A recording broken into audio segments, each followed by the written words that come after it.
Olá, pessoal de casa, sejam todos muito bem-vindos a mais um episódio aqui do Edronecast.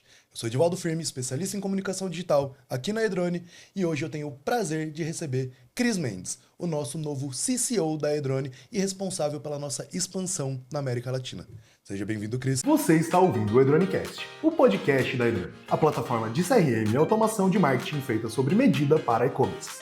A Edrone acredita que a democracia ao acesso de tecnologia pode empoderar pequenas e médias lojas a competirem com gigantes. Crie agora mesmo sua conta gratuita no QR Code e transforme os insights dessa conversa em vendas reais.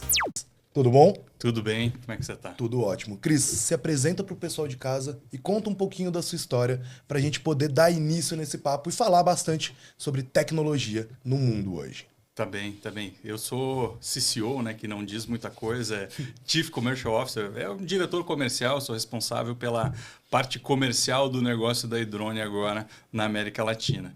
Eu já venho de uma carreira em tecnologia de mais de 15 anos, eu passei pela Shopify, trouxe Shopify para o Brasil, fui aí o diretor aqui na operação brasileira, tive um cargo de liderança no Google também na América Latina, fazendo integração de Google Shopping com plataforma de e-commerce, passei por algumas empresas aí nesse setor e vim parar agora aqui na Edrone para ajudar nessa missão aí de levar a Edrone para outros países aqui. Olha que bacana. Então dá para dizer que você é um importador e exportador de tecnologia e isso combina muito com a primeira pergunta que eu queria te fazer, Cris. E eu acho que ela pode ser a nossa linha guia para nossa conversa, que é: qual é a principal importância para você que tem esse know-how todo da tecnologia nessa expansão global do e-commerce para todos os nossos cenários hoje, tanto no Brasil, América Latina, Polônia, para todos os lados a gente vê a tecnologia cada vez mais presente no mercado. Como que você vê isso? Isso é algo possivelmente positivo, mas quais são as nuances de tudo isso? Sim,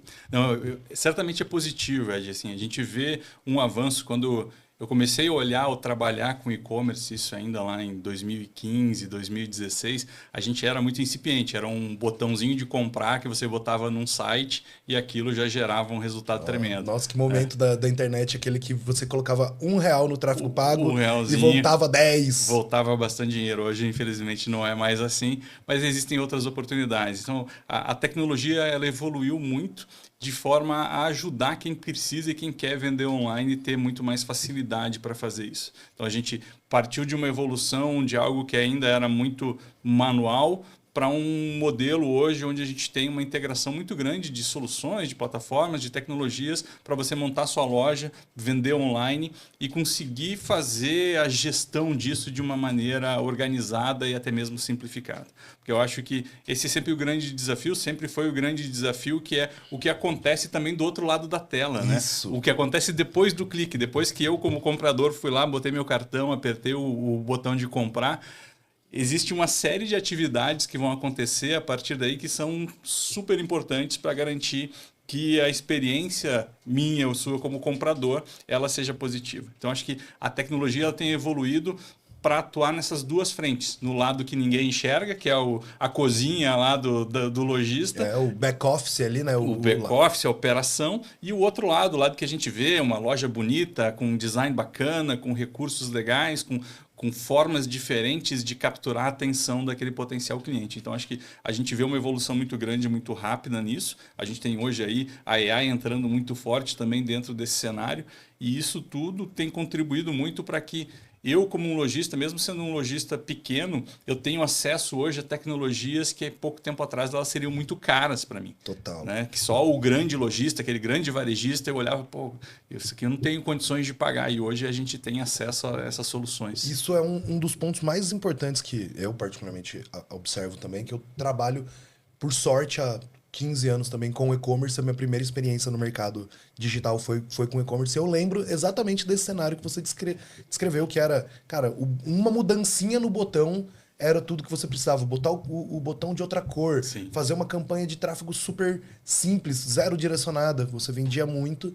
E aí a tecnologia, ela ajudou a formar novos profissionais que entenderam quais eram os gargalos e como aquilo poderia melhorar, mas, ao mesmo tempo, criou também um cenário um tanto quanto estático dentro do e-commerce durante um período. Então eu concordo muito com você a partir do momento que você diz que a IA veio para democratizar o que antes era muito elitizado, né?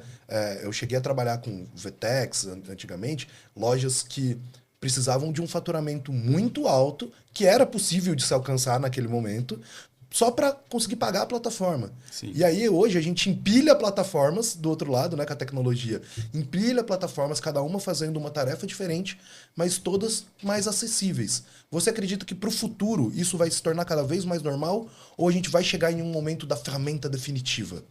Não, a gente não chega na ferramenta definitiva. Acho que a evolução ela é constante, a gente viu isso ao longo do tempo. A IA certamente vai revolucionar a forma como a gente faz e-commerce, mas não acredito que a gente vai chegar num modelo estanque e é isso aqui, paramos. Porque o consumidor ele evolui. E eu acho que esses são os dois lados também. A gente, como consumidor, a gente evolui, a gente fica mais crítico, fica mais exigente. O que antes a mudança de uma cor num botão fazia com que o meu comportamento de consumo alterasse, hoje já não faz mais. Eu preciso de mais argumentos que me convençam a comprar aquele produto do que simplesmente um botão atrativo. A gente tem diversos elementos que eu posso trabalhar para induzir ou incentivar a compra de um produto. Eu posso trabalhar influenciadores, eu posso trabalhar força social, eu posso trabalhar o marketing com diferentes atributos de texto, de imagens, mas é sempre um conjunto, não é mais uma coisa Sim. só que vai fazer virar aquela roda e eu vou vender, né? Então, a concorrência ela também faz isso, né? Você mencionou que antes eu tinha menos concorrência, eu investia menos dinheiro, tinha um retorno legal. Hoje, aquele mesmo dinheiro que eu coloco, tem outras 100.000 lojas fazendo aquele mesmo investimento, competindo pela mesma palavra-chave ou competindo pela mesma audiência. E aí, o que a gente tem de vantagem nisso? Quando a gente fala do avanço da IA hoje, trazendo para a realidade já de um pequeno negócio, para não ficar só num campo teórico.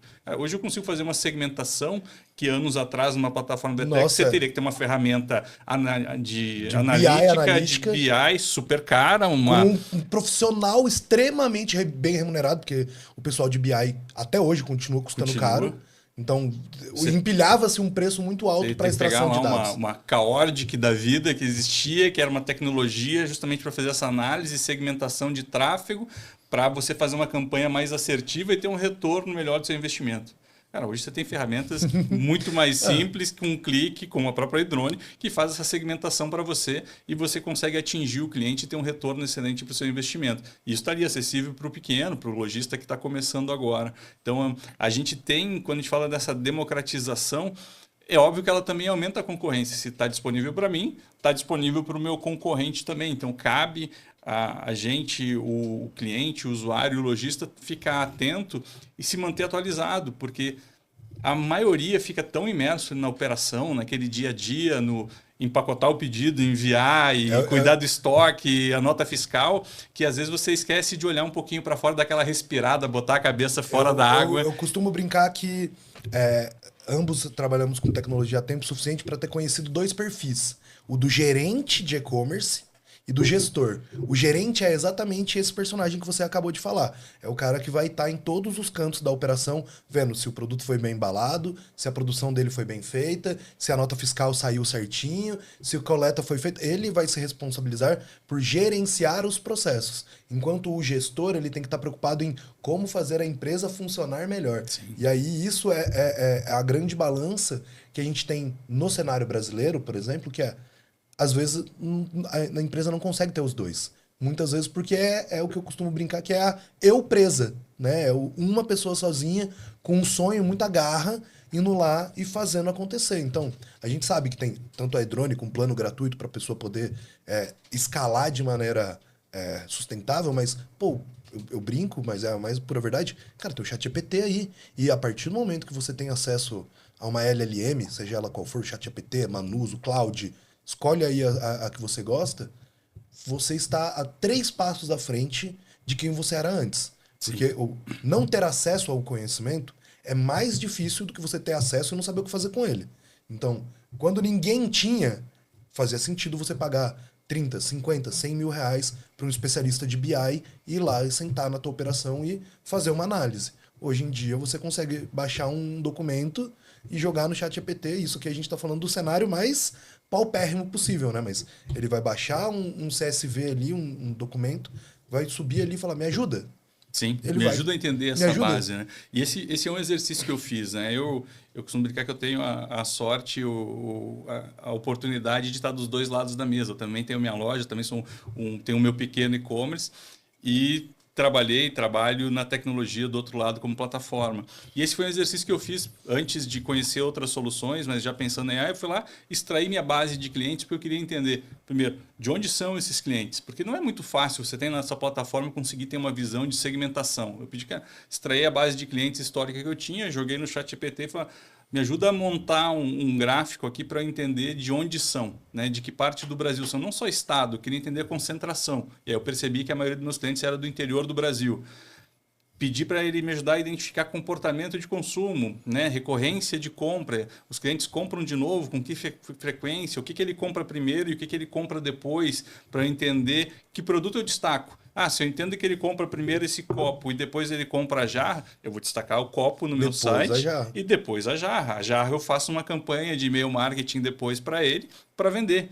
Então, assim, a gente tem ferramentas que hoje você consegue fazer isso em poucos segundos, Sim. né? Então, mas de novo, é conseguir sair da operação. Acho que hoje o mais difícil, e aí você tocou num ponto que é a maioria dos e-commerce é uma pessoa, é um casal, é uma família, começa pequeno, isso é o natural.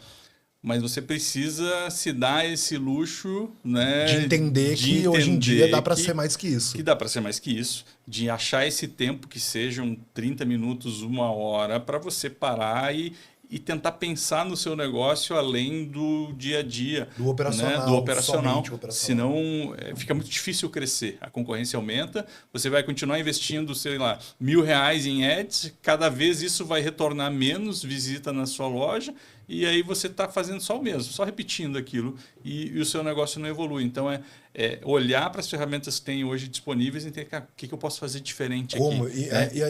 Às vezes eu sempre provoco as pessoas que muitas vezes não é nem o quê, é como. Porque, pô, eu acredito, igual você deu o exemplo aqui do copo e da jarra. Pô, eu acredito que o copo vende primeiro que a jarra, mas eu não tenho nenhum modo de ter certeza disso. Como que eu vou descobrir? Eu posso fazer um teste, eu posso fazer uma leitura. Então, muitas vezes o dono do e-commerce ele precisa entender que a virada de chave não está no fazer, está no como fazer. Pô, você se comunica com o seu cliente? Como? Você faz tráfego pago? E depois? Você se comunica com ele como? Você manda um e-mail? Você faz boas-vindas? Você manda um WhatsApp? Você manda um SMS? O como. E aí você trouxe um outro ponto que eu gostaria de trazer para a mesa de dúvida, que é você fez uma análise do Brasil para entender o mercado brasileiro. Mas a gente está falando de um país continental, gigante, com culturas diferentes, com posições diferentes. Então, eu gostaria da visão do Cris, lojista, e do Cris, hoje corporativo, de como é trabalhar com tecnologia no Brasil. Porque, óbvio, como corporativista, a gente vai sempre olhar para como a empresa tem espaço para crescer e como a gente pode ajudar. Mas e ser um brasileiro empreendedor que precisa dessas tecnologias? Tá de fácil acesso? Você consegue chegar? Ou você acha que você conseguiu chegar por ser uma pessoa já da tecnologia? Eu acho que o acesso hoje está melhor. E eu vou pegar um gancho no que você falou lá no começo, que eu, como executivo, eu sou um importador. Isso foi eu diria que foi mais ou menos um caminho que eu tracei, começou por acaso, mas depois eu entendi que eu era bom nisso e é isso que eu gosto de fazer. Eu comecei minha carreira em tecnologia trabalhando numa empresa de hospedagem de sites, lá em Porto Alegre, chamava King Host, ela ainda existe, foi comprada pela Localweb. E em um dado momento eu enxerguei que o mercado de hospedagem de sites era meio Flat ali. flatzão, commodity, todo mundo mais ou menos os mesmos preços, tudo relativamente caro e tudo mais. Eu falei, cara, tem espaço para um outro player aqui, né? Por que uma grande empresa global não vem para o Brasil? Eu fui lá, bater na porta da GoDaddy nos Estados Unidos lá, né? Bater na porta aqui pelo LinkedIn, fui atrás dos caras e falei, cara, vocês não têm interesse no Brasil, mercado tão grande e tudo mais? Longa história, só encurtando aqui, eu convenci os caras a entrar no Brasil, trouxe eles para cá. Que massa, cara. Com o objetivo de trazer uma solução melhor com preços mais acessíveis para o pequeno negócio. Então a gente estava ainda naquela onda de ter presença online, de ser encontrado no Google, de você ter um website. Então foi aquela onda. E aí essa democratização fez com que todo o mercado baixasse preço e passasse a oferecer uma tecnologia melhor e mais melhor nivelada, né? e mais barata para o cliente final. Depois eu fiz a mesma coisa com o Shopify. Fui lá atrás dos caras, pensando na onda de e-commerce. Vamos vir para o Brasil. Bora, vamos para o Brasil. Convenci os caras também. E aí, quando eu falo disso, para voltar no seu ponto, hoje a gente tem tecnologias mais baratas no Brasil, mais baratas que eu digo, mais acessíveis e que fazem sentido para o pequeno negócio. Talvez uns 5, 10 anos atrás a gente pagaria muito caro. A própria evolução da tecnologia, muitas vezes, ela faz com que os custos eles diminuam e também a entrada de empresas de fora do Brasil ajuda nessa concorrência. Então, a gente tem o próprio exemplo da iDrone aqui, que ela traz uma solução com um valor acessível para o cliente resolver essa dor hoje. Que algumas dores, né? Porque a gente sabe que algumas dores que ele imaginaria, porque eu falo isso porque eu pensava como lojista que era caro ter uma solução que faz o que a iDrone faz. E aí eu conheci a iDrone primeiro como cliente, eu avaliei ela como cliente antes de me tornar aqui um funcionário da iDrone. Então, eu tive essa experiência de testar o produto, de gostar e entender, pô, isso aqui faz e resolve a minha dor. Mas um outro ponto que eu acho que é importante, que a gente tem que colocar sempre na mesa, que também está linkado com o que você falou. A gente tem que tirar nossos vieses também, muitas vezes, Sim. da tomada de decisão. Cris, eu não gosto de botar e-mail em pop-up de site para ganhar desconto. Tô errado? Tô, porque eu tô perdendo desconto. Mas eu não gosto de botar. Mas as pessoas colocam. E aí eu era cético quando eu fui testar e falei, botar pop-up na minha loja aqui, eu não tinha feito isso. E aí eu tive um papo com um time de vendas que me explicaram na plataforma e tal. Tá bom, vou testar. Instalei. Cara, o negócio em 24 horas já tinha se pagado. Aí eu comecei, né? Aí depois veio mandar SMS. Quem é que abre SMS hoje, né? Pô, eu fiz uma campanha de SMS. O negócio dá resultado. O WhatsApp dá resultado. Eu falei, cara, né? E eu tava não fazendo. E eu não tava fazendo nada disso. E aí a lógica era essa. Assim, a gente fez uma continha, eu lembro dos números. Eu tenho, sei lá, de tráfego pago, vão umas 40 mil visitas por mês para minha loja. Eu tenho 1.000 pedidos no mês. 39 mil chegam e vão embora sem deixar informação nenhuma. Agora, pelo menos você... Agora, eu pego uma parte disso, eu retenho. Eu tenho lá esses dados dessas pessoas, faço ações em cima delas e tenho um retorno de investimento muito maior. Principalmente então... quando o pessoal de casa já deve estar cansado de me ouvir falar disso, porque é o exemplo que eu mais gosto de trazer, mas é o mais verdadeiro, que é no mercado de e-commerce brasileiro hoje, você tem duas maneiras de vender bem. Aliás, quando a gente diz vender bem, é gerar faturamento para a sua loja. Ter uma torneira de dinheiro aberta para você fazer tráfego pago. E quando a gente diz uma torneira de dinheiro aberta, você sabe, Cris, a gente está falando de lojas que abrem a torneira de dinheiro e enquanto a gente está aqui conversando, elas já gastaram mais de 10 mil reais. Sim. Ou empresas que entendem a necessidade de trabalhar o cliente da base. Que é, quando a gente faz a conta mesmo mais longa, é onde está o lucro, onde a coisa se paga. Porque você gasta muito para fazer o custo de aquisição, e aí esse cliente chega uma vez só e às vezes não se paga, porque o seu produto tá promocionado. Então existem camadas e camadas e camadas para a gente chegar a essa mesma conclusão. E eu sempre bato na tecla de e o dia que fecharem a torneira de dinheiro? Virou o ano, a gente viu isso acontecendo. Sim. Que agora o Meta está repassando quase 12% de imposto já incluso. Então, se você colocava R$1.000, desses R$1.000, 120 já morreu pro Meta. Fora isso, tem todas as outras continhas de ponta de caneta ali que vão ficando cada vez mais, vão encarecendo cada vez mais a aquisição do cliente. Você acredita que esse caminho tem volta ou daqui para frente só encarece? A notícia ruim é que eu acho que só encarece, né? E as Big Techs se aproveitaram dessa mudança tributária para adicionar um custo, porque esse imposto eles já pagavam antes, Sim, né? Eles só repassaram. Só agora botaram em cima e repassaram para a gente como anunciante. E fica mais caro a cada dia que passa. E se o lojista não tomar nenhuma atitude para construir sua própria base, é aquela brincadeira que você fala, aquela analogia que você está sempre construindo em cima de um terreno alugado. Total. Porque o dado não é seu, né? Você está lá fazendo campanha, mas aí para eu chegar no Ad de novo, eu vou ter que pagar fazer mais um anúncio de novo para você entrar. Agora, se eu crio incentivos para quando você visita a minha loja e faço com que você deixe algum tipo de informação, me deixe seu e-mail, seu telefone, eu consigo te acessar de novo mais sem ter barato. que pagar de novo a meta, é muito mais barato, né? E eu passo a ter essas informações do seu comportamento de uma forma muito mais específica, eu consigo ver exatamente lá o que você está buscando e ser bem mais preciso na minha oferta para você e conquistar como um cliente. Então, assim, o custo ele tende a aumentar, e aí a gente entra de novo na esfera da AI, que é o lado positivo, mas a AI também como um impacto de aumento de custo, é que a AI também é um consumidor. Sim.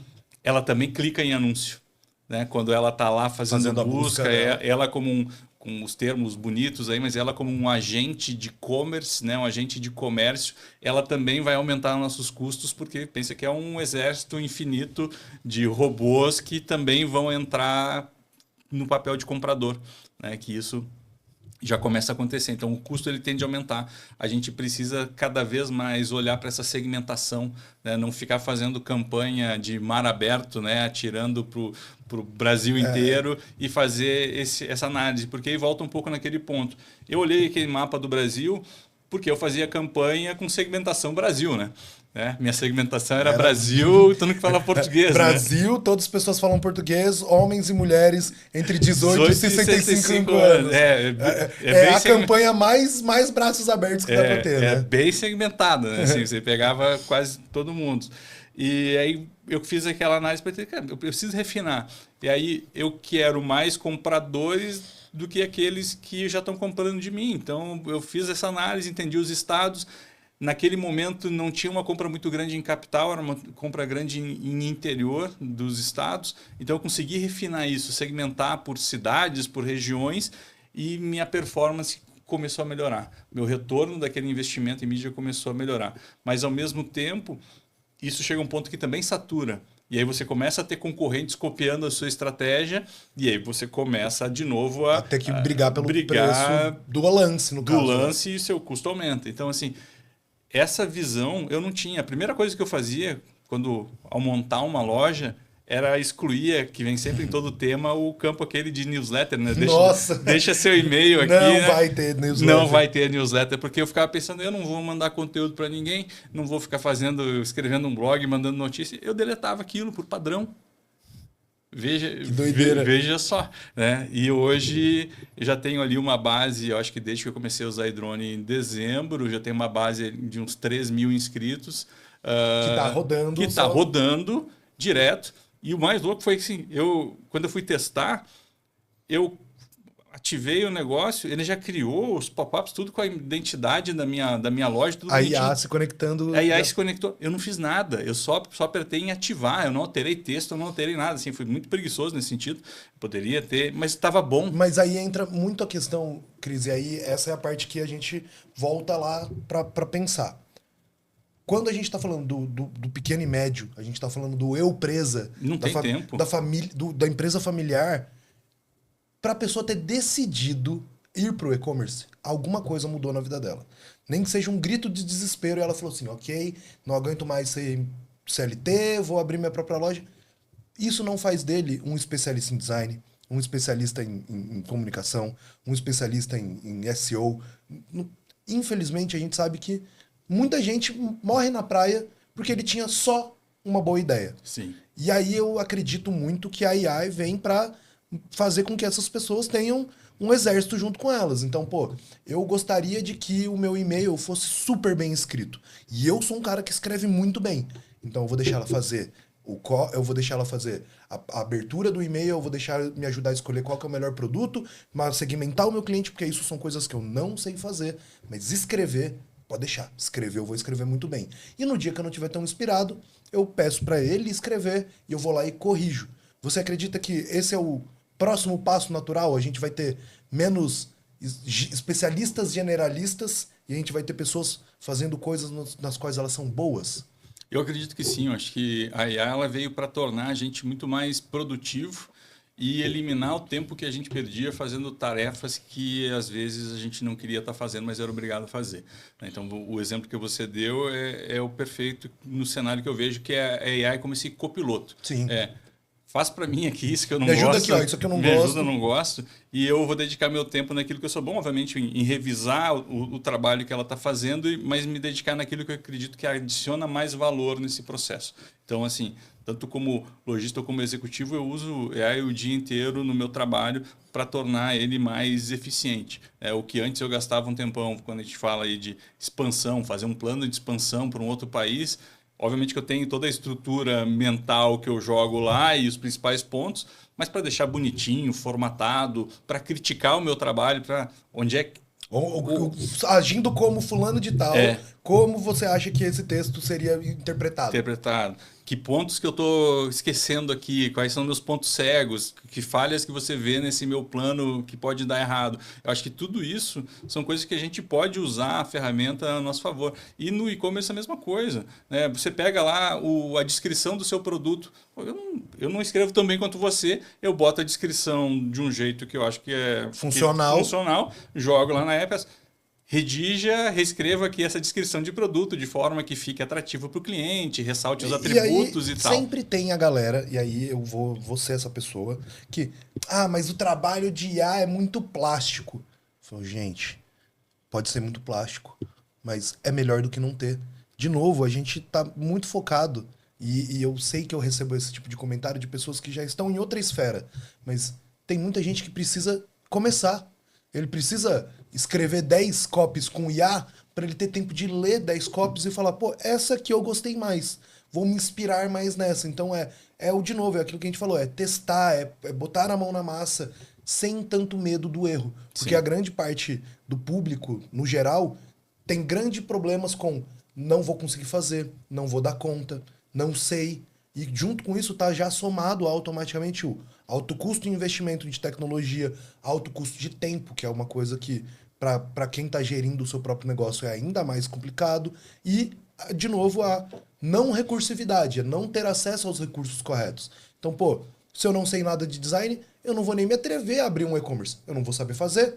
Pô, pera aí, cara. Então, dá para você... Tira a foto do produto. Você sabe tirar foto do produto?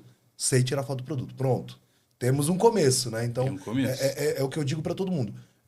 A IA, ela facilitou muita gente a achar aquele fiozinho da linha, sabe? Que fica perdido lá no meio. Às vezes é isso que a pessoa precisa. Ela precisa puxar a primeira para ela ir seguindo e seguindo e seguindo até ela conseguir desembramar todas as E informações. vê se você não for muito bom em foto, tira foto. Sobe lá no Gemini, no Dando Banana e pede para ele dar um tapa no visual do E ele vai negócio. dar. E ele vai fazer. Pega esse copo aqui, coloca num ambiente que fique bonito e Com uma luz, atrativo, com uma refletivo. luz e tal. Você dá um... Pensa como um comprador. Eu acho que o ponto nessa hora é você pensar como um comprador para dar o comando lá, pedir para a AI fazer uma forma que deixe aquilo atrativo e você bota no seu e-commerce. É plástico demais, às vezes pode ficar artificial e tem que ter esse cuidado. E aí eu acho que é importante quando a gente fala de e-commerce você sempre mesclar talvez essa foto bem tratada com IA com fotos reais do produto para não gerar uma percepção De apenas um produto de plástico. um produto plástico artificial para o cliente quando ele compra e recebe o produto em casa, poxa, é diferente, mas para ele entender o produto real que você está fazendo. Mas a descrição de produto ela tem pelo menos dois consumidores aí, é o cliente E a própria IA. e a própria IA.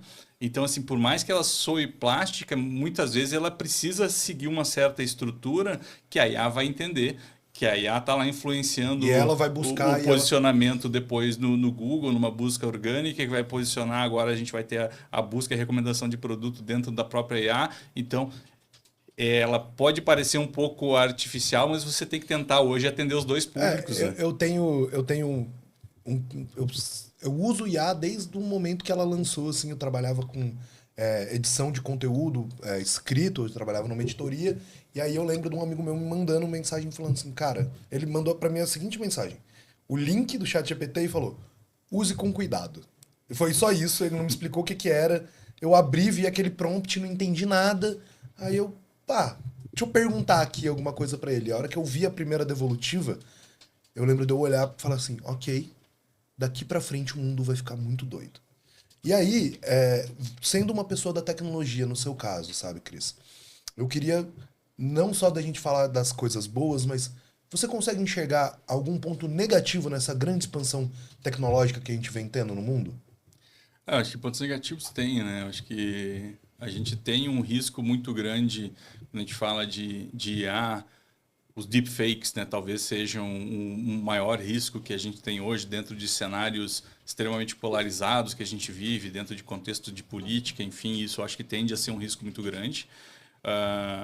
O CEO e fundador lá da Anthropic, ele tem sido muito forte e vocal em dizer que está próximo De colapsarmos. de colapsarmos, né? De chegarmos num ponto onde a IA vai se tornar uma grande ameaça para a humanidade, a IA generativa. Talvez esteja exagerando ou tentando trazer um pouco de atenção, um pouco mais de atenção para o negócio dele, mas eu acho que existe sempre um desafio que é entender. A gente não gosta de regulação, mas algumas coisas precisam talvez de alguma dose de regulação ou de alguma espécie de um acordo global de entendermos... Ó, gente, esse aqui é o platô. Ó. Até onde a gente vai aqui, com isso. Daqui pra frente, melhor deixa. Para né? não virar um filme lá de Exterminador do Futuro, onde a gente vira alvo dos robôs, das máquinas, algo nesse sentido. Eu acho que a gente tá um pouco longe da Skynet. A minha visão é assim, a gente tá um pouco longe de acabar o mundo. Mas eu sinto eu busquei essa pergunta exatamente para trazer essa conexão com você que já trabalhou nas tais megacorporações, né? Quando a gente fala de empresas grandes, gigantes, são elas que atualmente dominam grande parte dessas tecnologias.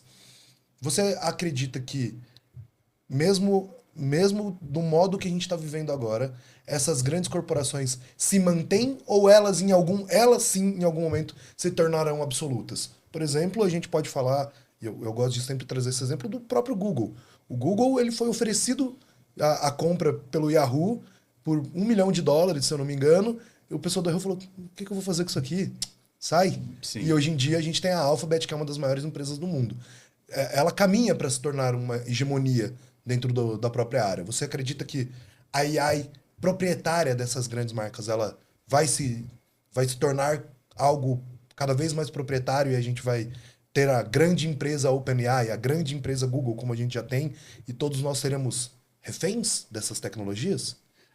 A gente tem visto surgir novas grandes empresas aí dentro desse cenário de AI, a própria OpenAI, a Anthropic, elas têm crescido bastante, mas as tradicionais Big Techs elas têm conseguido se reinventar muito como negócio ao longo do tempo. Né? Assim, por mais que talvez elas tenham iniciado entre aspas, a corrida da AI um pouquinho atrasadas ou talvez com um foco um pouco diferente, o Google, por exemplo, tem conseguido recuperar muito tempo perdido. O Gemini, né? hoje em dia, Gemini deixa embasbacado. Muito bom. Talvez a Meta é quem está um pouco mais perdida nessa... Porque primeiro foi para o lado do metaverso e fez aquela aposta toda gigantesca do metaverso. Em compensação, o óculos novo deles está muito legal. Tá, ficou bom. E o Ray-Ban da Meta, que ele tá legal. E agora está tentando reconstruir, enfim, com toda a questão controversa lá das contratações, né, do Mark Zuckerberg. Mas, enfim, o que eu acho é que as Big Techs elas têm conseguido se mover com um pouco mais de agilidade, mas elas são lentas. Né? São corporações muito grandes que elas têm sempre dois desafios, que um é no mínimo manter o que já existe e continuar crescendo a uma taxa razoável, e no outro lado se reinventar e produzir inovação, que sempre exige um risco maior. E está competindo com uma empresa que está só atuando naquele mercado do risco, tipo uma OpenAI e uma Anthropic. Então, assim, eu vou fazer e vocês me pegam vocês me acham no caminho aí, né? Seja o que der. Então, assim, ela precisa sempre equilibrar pratos a mais do que uma startup que surge focada só naquilo. Eu acho que a gente vai ter mais concorrência dentro desse cenário das Big Techs. Talvez alguma delas fique pelo caminho nessa grande disputa, por não conseguir desenvolver ou não ficar no mesmo patamar das demais. Mas eu não acho que a gente vai ter um monopólio nisso. Assim, pelo menos minha visão aqui, né, como um usuário, como alguém que participou desse universo aí de Big Tech, acho que a gente não vai ter um monopólio. Tende a ser um pouquinho mais disperso, mas também não acho que vai ser algo totalmente pulverizado, esse controle, que aí entra em outras questões, que é muito mais de controle e acesso ao capital, que essas empresas acabam tendo com mais facilidade e faz com que a gente sempre convirja um pouco para esse mesmo grupo de empresas. Né? Você vê lá o próprio Sam Altman, de onde saiu, aí você tem toda uma convergência o capital ele converge para o mesmo ponto. Né? Eu costumo brincar que existe um grande turbilhão de dinheiro, que ele está sempre girando ali em torno dos mesmos lugares. E aí isso é uma conexão muito boa para minha próxima pergunta, que eu acho que é a que mais conecta com toda essa nossa conversa. E qual que é o papel da América Latina no meio de tudo isso? Porque a gente está vendo cada vez mais, não só o Brasil, mas todo o Latam ali, tomando uma expansão gigante na base tecnológica, e tem quem diga que esse é o momento da Revolução Industrial 2.0, porque são países que ainda mantêm uma força industrial capaz de suprir o mercado e agora está recebendo mais tecnologia, mais empresas, novos métodos de fazer o que já era feito antes. Você acredita que aqui agora, a nossa região Brasil, Latam, ainda mais com essa expansão para o México, é algo de pensamento global ou está sendo um movimento estratégico? Eu vejo a América Latina, quando a gente pensa em empreendedorismo, existem basicamente duas vertentes ou duas formas. Uma é você empreender por oportunidade e a outra é por necessidade. Na América Latina, a gente empreende muito por necessidade. A gente tem, não só no Brasil, a gente pega os outros países aqui de língua hispânica, todos eles sofrem de problemas estruturais muito parecidos, né? A gente tem ciclos econômicos de altos e baixos, a gente tem problemas políticos, a gente tem crises, e isso faz com que crie uma resiliência nesse empreendedor muito grande. Ele já está preparado Ele para já ser está o pior cenário preparado, possível. ele tá calejado, já tem os calos aí e já está acostumado a lidar com essas oscilações. Então a gente vê tecnologias quando elas surgem na América Latina, elas tendem a ser bastante perenes e duradouras, né? Diferente de mercados onde pega um mercado norte-americano, onde é relativamente mais fácil talvez o acesso a capital e é mais estável, você tem mais um surgimento mais rápido de tecnologia, mas elas também morrem mais rápido. Então quando a gente fala numa expansão para a América Latina, eu vejo que o crescimento ele acontece talvez num ritmo menor até que ele pega tração e depois ele escala numa velocidade muito boa. Eu acho que a gente está nesse ponto de inflexão desse crescimento acelerado. O grande boom, né? O grande boom, porque a gente teve um grande crescimento de tecnologia e de adoção de tecnologia, de ganho de maturidade em relação ao uso de tecnologia na América Latina nos últimos anos, e a gente está nesse ponto de inflexão. A gente vê grandes e-commerces, né? Pega o próprio Mercado Livre com um crescimento gigantesco na região, a Amazon crescendo, quando você olha esses grandes players, eles são um reflexo do potencial de consumo da região. Então, para quem opera sua própria loja, seu próprio e-commerce, o momento ele é muito positivo. E a gente, como Hidrone, enxerga esse momento também muito positivo. Porque quando a gente fala no nosso tipo de solução, de automação de marketing, eu preciso que exista já um certo entendimento, Total. uma maturidade em relação, primeiro, a fazer marketing. E depois ao que é a ferramenta que está sendo proposta. Depois ao que é a ferramenta sendo proposta. Porque o que a gente vive quando pensa em e-commerce? E aí eu, do lado de plataforma de e-commerce, eu escutava, botei minha loja no ar, mas eu não vendo nada. Eu falei, mas você promove essa loja de alguma maneira? Não. Tá, então é a mesma coisa que você pensa no seu bairro, na rua mais escondida que tem lá, e você botou uma loja e não divulgou para ninguém. Não fez uma propagandinha, um folhetinho para distribuir nessa cidade. Você está com a sua lojinha lá no canto, naquela rua sem saída, que ninguém passa na frente. É a mesma coisa, talvez até pior.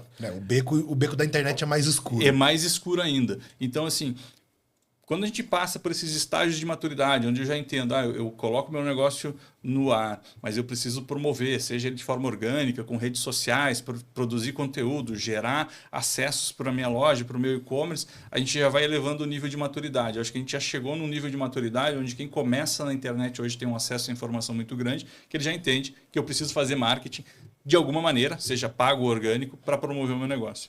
E aí a gente já tem um estágio de maturidade onde eu posso falar de automação de marketing. Aí começa aí é o que eu costumo brincar que até no momento de falar de automação existe uma vírgula muito grande que é: não, beleza, você precisa automatizar o seu marketing. Tá, mas eu vou falar com quem? E aí eu sempre trago o ponto que o CRM, ele, em alguns cenários, não, em grande parte dos cenários dos quais eu já trabalhei, ele é muito negligenciado. Porque ele, por muitas vezes, ele é vendido como alguma coisa que tem junto um CRM.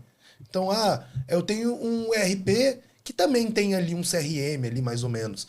Eu tenho uma planilha que é tipo um CRM, é um sabor CRM, né? E aí eu viro para as pessoas e eu entendo hoje, com a minha experiência dentro do e-commerce, que, gente, quando você está trabalhando no digital, se você não tem a planilha sabor CRM ou um CRM de verdade, você pode estar fazendo divulgação à torta, direito e volta naquela conexão que a gente disse. Você abriu a torneira de dinheiro, vai chegar gente na sua loja, mas vai chegar um momento que você não vai conseguir atender, vai ter muita gente que vai chegar só curiosa, vai ter muita gente que chegou e ainda não era o momento de compra e você perde essa oportunidade. Então, entender que a pessoa entra em qualquer plataforma, ela precisa entender muito sobre o valor de dados. E eu sinto que esse é o principal momento agora. No Brasil, esse é o momento que a gente mais tem falado sobre dados, a valiosidade de ter ou obter dados. E você acha que isso também se reflete na América Latina por completo ou até mesmo a nível global? As pessoas entenderam qual é o valor dos dados hoje? Eu acho que sim. A gente ouve falar muito dessa coisa de você ser dono dos dados, né, o first party data, né, os dados em primeira mão ali, você não ficar refém do intermediário, não ficar refém do Meta, do Google, do Marketplace para ser o dono daquele cliente, você conseguir construir sua própria base. O que eu vejo é, CRM talvez seja um conceito que as pessoas até entendam. Ah, eu tenho um CRM, eu tenho esses dados aqui, mas não faz nada com aquela informação. E aí também não serve para nada. Você tem que olhar para aquela sua base, para aquele CRM e tentar extrair algum tipo de valor. Volta de novo lá para você pode usar a AI e ela vai te ajudar. Vai te ajudar a extrair valor daquilo para pensar no que fazer. Você pode usar a drone que vai segmentar automaticamente aquela base que tem IA lá, já vai te ajudar, já está no produto, já vai te ajudar a direcionar. Você pode fazer coisa. O que eu acho que a gente não pode, mesmo quando o meu negócio é pequeno, meu e-commerce é pequeno, é ficar refém do pensamento de que isso custa caro, não é para mim. Hoje, usar o ChatGPT é de graça e ele consegue fazer essa análise para você mesmo na versão gratuita. Hoje, usar a drone é gratuito também. É gratuito também. Então, você consegue já experimentar e fazer, ter esse gostinho da automação de marketing sem pagar nada. Você já consegue ter essa experiência. Então, esses são passos que o lojista ele precisa entender. E aí a gente olha para a América Latina, a gente tem esse momento de maturidade. A gente está falando de levar a drone para o México, que é um mercado também que tem já um nível de maturidade para e-commerce muito próximo do Brasil. Sofre uma influência de tecnologia americana, então ele tem já um nível de adoção de tecnologia muito bacana. E a gente tem uma expectativa de crescer muito dentro do mercado mexicano. Massa. E aí eu aproveito exatamente sobre essas expectativas. E quais são as expectativas, a gente não precisa falar só de México, mas quais são as expectativas tecnológicas que você tem para 2026? Porque, bom, se a gente for olhar há 5 anos atrás, se alguém falasse para mim, olha, vão ter vídeos muito bem produzidos com inteligência artificial. Eu vou falar, será mesmo? Acho que não. Hoje em dia, a gente vê, como você bem disse, dá para usar o Sora, dá para usar o próprio Gemini, diversas outras ferramentas, a automação, os agentes, todas as ferramentas de IA. Mas e aí, qual é o próximo passo? A gente vai para dentro da Matrix? Eu acho que a gente está caminhando, vai chegar perto dela. Eu vejo, talvez, como esse ano, um ano onde a gente vai evoluir muito no conceito do comércio agêntico, né? Uma palavra horrorosa em português, mas esse consumo feito por agente, seja ele você por voz ou por mensagem dentro de um WhatsApp. É um personal shopper. Esse personal shopper, você interagindo com um assistente de inteligência artificial e ele vai procurar a melhor oferta para você. Eu quero comprar uma camiseta nova do modelo XYZ, eu vou pedir, ele vai encontrar a melhor oferta para mim, vai fazer essa compra, vai resolver esse problema. Eu acho que a gente caminha para isso. E aí, de novo, o lojista também tem que estar preparado para esse novo cenário, né? Para aquela descrição de produto que talvez não pareça tão legal, mais robótica, mas vai ter um agente ali comprando. Então, acho que a gente vai bastante para esse caminho, né? Para esse personal shopper, para essa venda assistida. O assistente de IA como vendedor também para um e-commerce, ele tende a aumentar muito a relevância, ele vai se tornando um vendedor melhor e conseguindo interagir de forma muito mais positiva para fechar a venda. Então, acho que a gente caminha bastante dentro de e-commerce para esse cenário onde a descoberta de produto ela vai mudando, né? A gente tinha, e aí quando fala de descoberta de produto, a gente passou por fases também. A descoberta de produto ela acontecia muito no Google, né? Você buscava, aparecia no Google Shopping, Google Shopping, aquela barra. Depois ela mudou para dentro do Marketplace. Hoje ela é muito forte a busca e a descoberta de produto dentro do próprio marketplace. E a gente passa para o passo seguinte da descoberta de produto dentro das ferramentas das agentes de IA. de agente IA. Então você vai buscar, só que ela já te traz um produto com muito mais contexto. Ele já contextualiza, diferente daquele, pensa no Google Shopping, aquele anúnciozinho que você tem um anúncio, um preço e um valor de frete. E qual loja que está vendendo. E qual loja que está vendendo. Dentro de um agente, ele te traz um contexto já em relação àquele produto e por que ele escolheu. E já vem curado, ele faz uma curadoria, ele não te entrega 10 resultados, ele te entrega um. E é aquele, né? É aquele. E eu acho esse comportamento não só muito possível, como ele já está acontecendo, e eu sou, esse é o meu traço infantil, eu sou um consumidor ávido de TikTok, e eu sempre falo que é porque eu estou trabalhando, mas é um pouco, é um desculpa, pouco, né? é uma desculpa, mas a gente acaba se esbarrando dentro das ferramentas, cada uma diferente, e eu vejo que o TikTok hoje, ele já lançou o TikTok Shop no Brasil, que já é um baita de um negócio massa. E a gente sabe que o algoritmo do TikTok é um negócio sanguessuga, assim. Você dá 5 minutos de atenção para ele, ele vai saber qual que é a cor de camiseta que você mais gosta de usar. Isso somado à experiência de compra dentro da própria plataforma, você acaba sendo impactado cada vez mais pelo produto ideal que você mais procura e ele ainda nem te liberou a opção de fazer uma busca. Isso a gente está falando de uma ferramenta que é já estabelecida no mercado. Daqui para frente, eu acredito que o social selling, o social shopping, ele vai ficar cada vez mais comum. E é muito doido quando a gente olha e pensa que isso é algo que não vai ser uma das tendências. Muita coisa dentro do e-commerce se estrutura e se mantém. Então, lá no começo, as pessoas falavam que e-mail não funcionava, até usarem e-mail. Sim. E até hoje eu ouço as pessoas falando, o e-mail morreu. Não morreu. E ainda funciona. E ainda funciona. Aí veio o WhatsApp. O WhatsApp agora já não funciona mais, tem IA para tudo. O WhatsApp funciona. SMS, live shopping. Quantas vezes a gente já não viu as pessoas falando, não, mas agora vai acabar. Não, mas agora vai acabar. E eu tenho a visão contrária a isso. Eu acredito que cada vez mais vai ficar impossível a gente olhar para trás e pensar, igual a gente falou aqui, poxa, lembra daquela época que era só mudar um botão e eu vendia mais?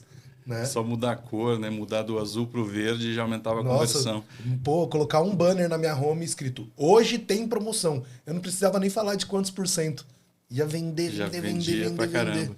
O que a gente vê então é complementaridade de canais, né? Os canais eles não sobrepõem os outros. Então a gente fala, o e-mail morreu. O e-mail tem a parcela dele e ainda converte super bem. Você tem SMS, você tem WhatsApp, você tem lá um TikTok Shop, você tem diferentes canais que você consegue utilizar e você deve utilizar como um complemento. Né? Então, não é ter uma visão única, não tem uma bala de prata de que isso aqui é o caminho certeiro, que é o que dá resultado. A fórmula de bolo já se perdeu há muito tempo. Já se perdeu há muito tempo. Então, você tem que conseguir atingir esse cliente em diferentes meios. Né? Pega o próprio TikTok Shop, está funcionando super bem em vários segmentos, com micro-influenciadores. Você bota seu produto lá, aquela pessoa... Né, pede uma amostra ou compra uma amostra do seu produto e ela divulga, ela ganha comissão de afiliado e as lojas vendem pra caramba. Então, assim, existem vários modelos hoje que você pode pensar. Mas isso, de novo, é esse canal que é um complemento. Porque nem todo mundo que entra na sua loja vai comprar. E nem todo mundo que está no TikTok vai comprar também. Comprar também. Então, você precisa ter diferentes táticas e estratégias para capturar aquela atenção, para você, de novo, não pagar de novo. Seja o que for, seja para pagar meta, seja a comissão do influenciador que gerou o tráfego, seja o que for. Aonde for, economize. O dado tem que ser seu. Sim. Capture o máximo que puder da informação, do dado desse cliente, porque isso tem muito valor. Né? Para você fazer uma campanha, fazer uma ação, fazer um lançamento. Coloquei um produto novo no ar, antes eu botava aquele banner...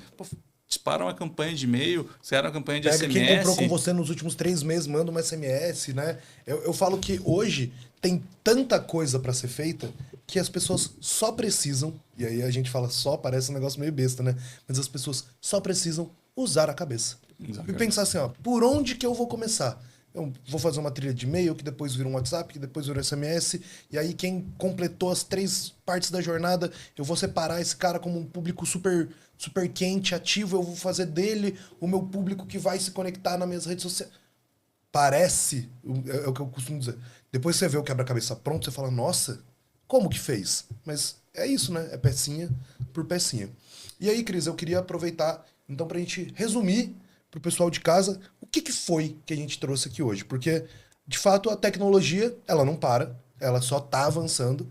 E eu acredito que a gente conseguiu explicar muito bem o porquê que ela tá avançando. Não é só porque o capitalismo nos força a cada vez vender mais, é porque é importante que todos estejam capazes e munidos das ferramentas e informações corretas para poder vender cada vez mais e melhor. E mais do que só isso, o Brasil e a América Latina representam um espaço muito bacana para que isso aconteça, exatamente porque a gente tem muito espaço para que isso aconteça. Tem mais algum complemento que você acha que faltou para o pessoal de casa pensar e já falar assim, putz, agora eu vou ficar de olho nesse próximo passo? Fica de olho no caminho dos agentes de e-commerce, é importante, a gente falou disso, mas não custa frisar. Eu acho que é fundamental entender como isso evolui. Pode parecer estranho, pode parecer uma coisa muito distante, mas eu acho que se a gente começa a testar, começa a usar ali a AI no dia a dia, você começa a entender como isso tende a evoluir. Então, usa AI para melhorar a descrição do seu produto, para pedir ideia de título de produto, para fazer teste, que eu tenho certeza que vai te ajudar bastante a vender mais. Maravilha. E para você que acompanhou o nosso episódio até agora, não esquece de clicar no joinha aqui embaixo, já deixar um comentário, mandar para aquela pessoa que precisa entender como a tecnologia está avançando no Brasil e no mundo. E claro, a gente se vê no próximo episódio. Muito obrigado, Cris, e tchau, tchau! Valeu.